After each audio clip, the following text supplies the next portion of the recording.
My name is Jess Hugo, but there have been so many names and labels over the years. First, I'd have labelled myself liberal. I never grew up in church, I'd never even stepped foot in one. My parents believed that their children should grow up without any main religious influence.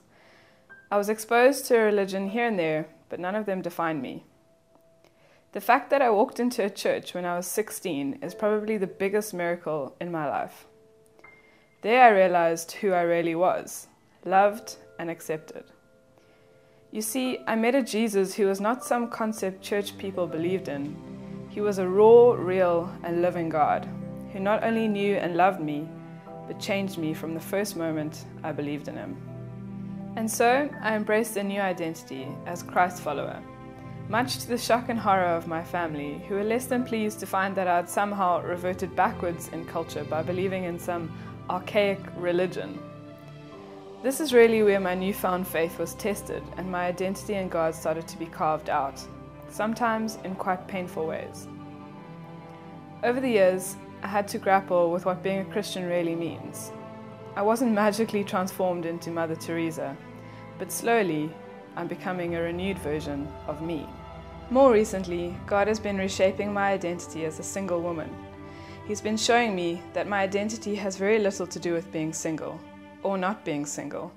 If you don't know who you are outside of a relationship, you're not going to find out who you are just by being in one.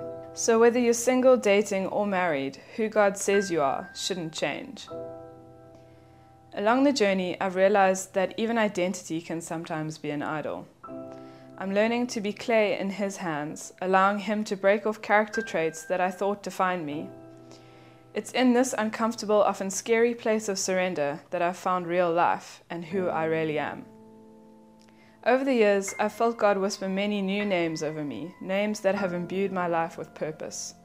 Names such as Joybringer, Wildflower, Freedom Fighter. Looking back, I suppose I'm still liberal. I've been truly liberated through knowing that I don't have to be just like anybody else.